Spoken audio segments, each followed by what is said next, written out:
Controle Geral Entrevista. Apoio Cultural. Sim, Sistema Integrado Municipal. Trabalhando sempre pela modernidade, qualidade e eficiência do transporte público. Móvel. Móveis decorativos.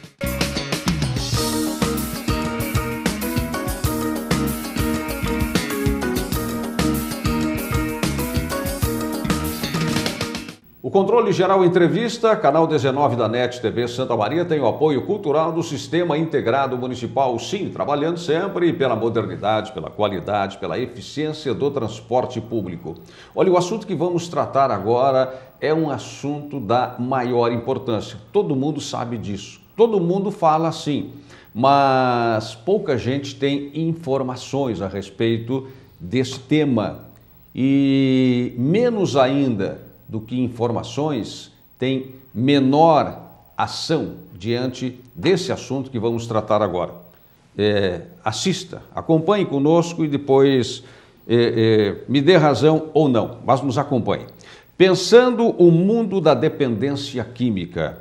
Esta é uma obra do padre Vitor Hugo Guerard, que está há pouco mais de 2 anos aqui em Santa Maria, mas que tem uma experiência de quase 20 anos no acompanhamento desse assunto. Padre Vitor Hugo, qual é a incidência da dependência química hoje aqui em Santa Maria? Qual é a sua experiência em tratar desta questão, Padre Vitor Hugo? Companheiro e amigo Vicente, e a todos os telespectadores que nos acompanham, eu fui transferido, vim para Santa Maria fazem 2 anos e qualquer coisa, com o intuito de colaborar na área central do Estado diante do alastramento da dependência química. Eu estava comentando em off aqui nos bastidores que o Ministério da Justiça, através da Secretaria Nacional de Política sobre Drogas, afirma que no município de Santa Maria hoje nós temos ao menos 7% da população envolvida com as drogas ilícitas, Vicente.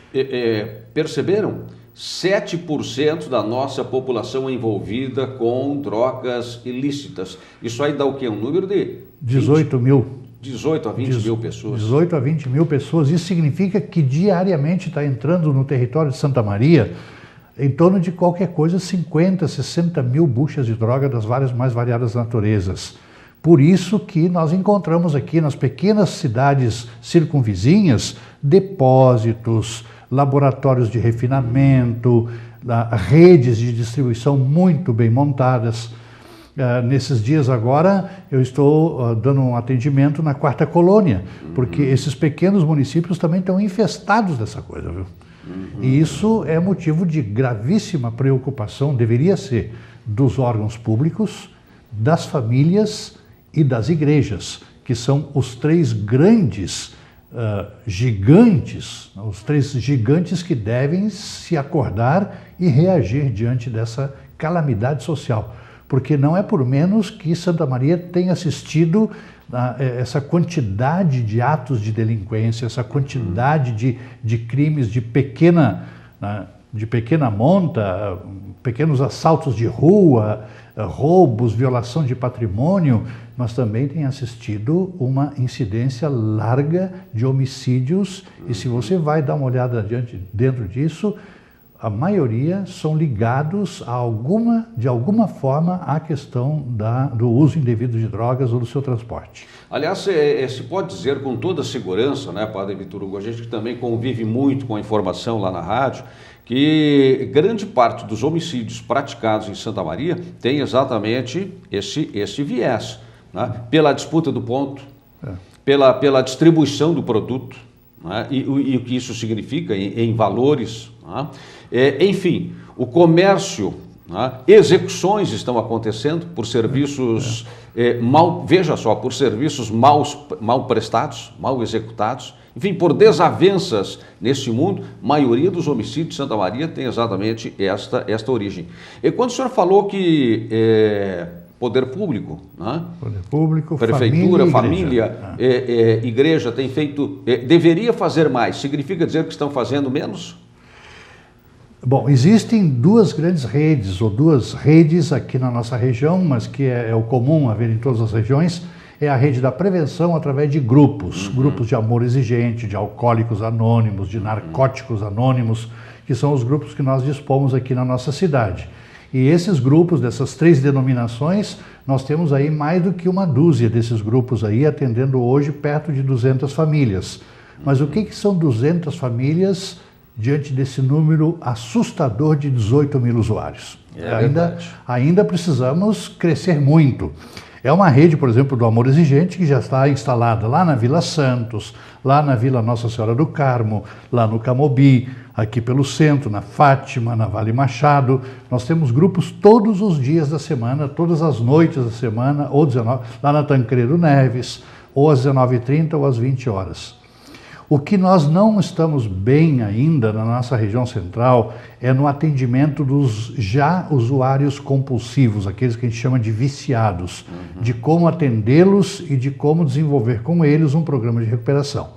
Porque os centros ou as casas de recuperação são poucas aqui. Nós não temos mais do que 120 vagas, 120 leitos, uma única feminina aqui na nossa região, para uma demanda tão grande.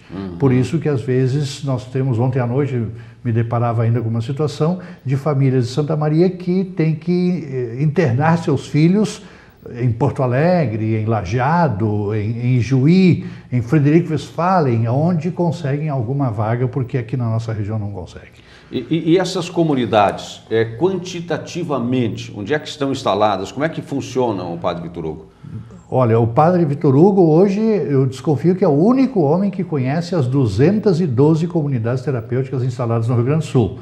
21 femininas, 10 para adolescentes e todas as demais masculino adulto. Elas estão instaladas em 111 municípios do Rio Grande do Sul, porque tem alguns municípios, como por exemplo Gravataí, Viamão, Rio Grande, Pelotas, Caxias do Sul, que tem Passo Fundo, que tem um número maior delas instaladas em seu território. Dessas 212, certamente a metade delas está localizada na região metropolitana da Grande Porto Alegre, pegando assim de Gramado, Canela até Guaíba, por exemplo, né? Então, toda essa região tem mais ou menos a metade das comunidades terapêuticas do Rio Grande do Sul. 212 comunidades terapêuticas, o Padre Vitor Hugo conhece uma por uma. O que leva uma pessoa a entrar no mundo da droga? Olha, a Organização Mundial da Saúde, ela afirma que toda adicção, inclusive a alcoólica e a tabagista, é uma doença que está instalada no organismo. Certo. E que é uma doença que tem uma amplíssima possibilidade de ser hereditária. Filhos e netos de pessoas usuárias de substâncias psicoativas têm uma predisposição muito grande para despertar-lhes a curiosidade. Então, é uma doença de caráter hereditário, instalada e crônica, progressiva e leva à morte quando não tratada e quando não enfrentada no tempo adequado. Agora, além disso, tem os fatores ambientais e os fatores sociais. Os fatores ambientais são aqueles fatores ligados à família.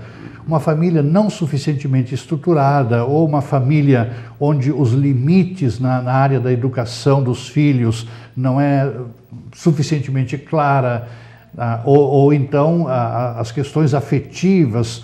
Eu até lhe digo, e digo no ar assim, para os nossos telespectadores se darem conta e pensarem nisso. Eu não conheço, entre os milhares de homens que já passaram pela minha vida nessas comunidades terapêuticas nesses 20 anos, eu não conheço nenhum deles que tenha bem introjetada a figura paterna. Por ausência, por frieza, por indiferença. Então isso causa uma dor e uma lacuna existencial e emocional na pessoa.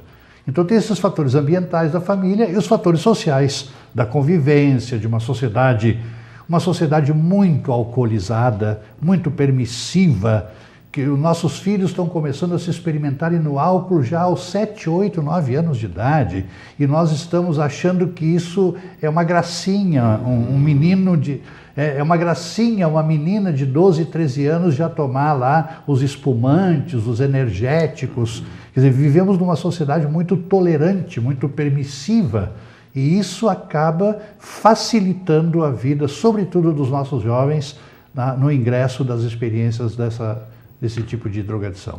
E para quem tem uma passagem por uma casa, por uma comunidade terapêutica, né, e que volta a buscar a droga ilícita, enfim, as chamadas recaídas, por que isso acontece? Qual é a natureza do tratamento que se deve fazer para alguém não recair? Olha, essa é uma pergunta que o pessoal costuma me fazer dentro das comunidades terapêuticas. Eu agora por esses dias, estou fazendo mais uma grande viagem de 10 dias para atender várias delas. E eles sempre me perguntam, como é que está o índice de recuperação e o índice de recaída? Isso.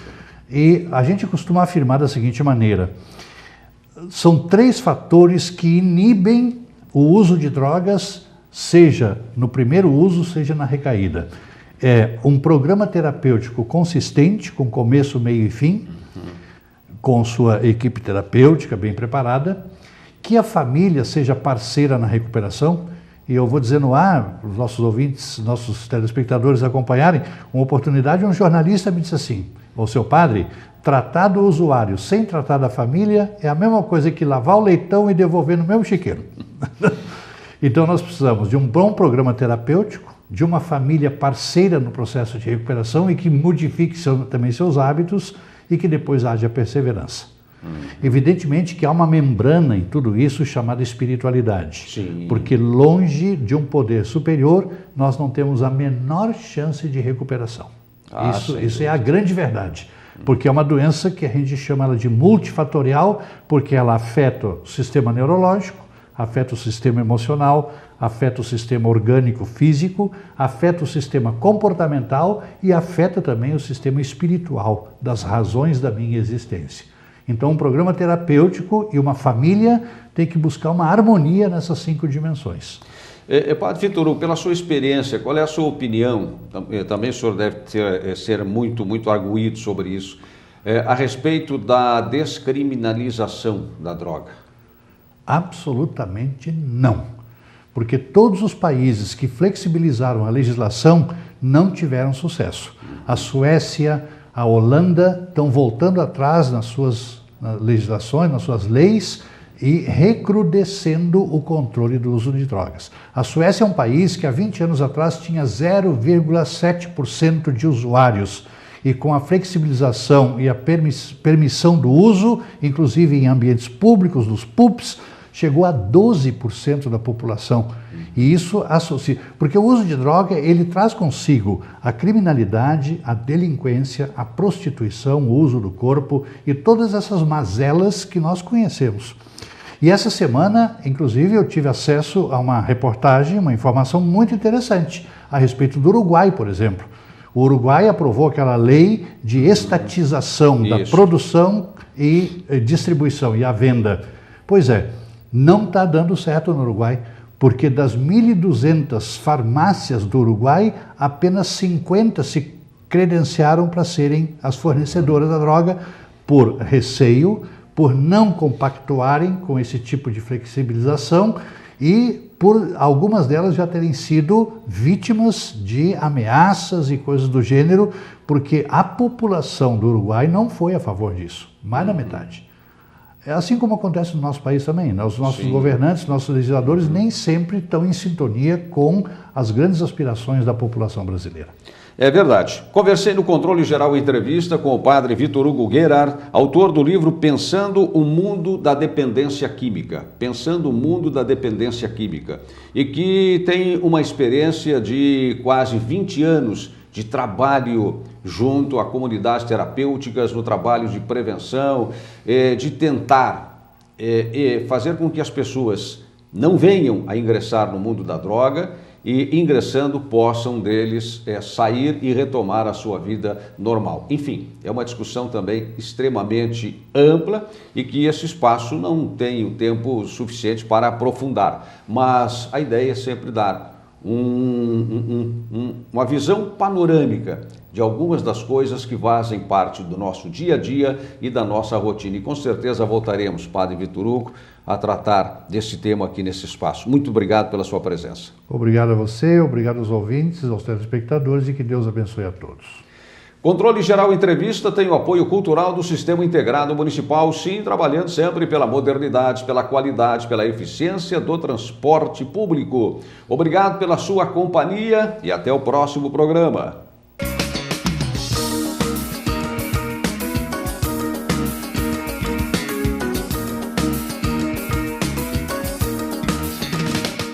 Controle Geral Entrevista. Apoio cultural.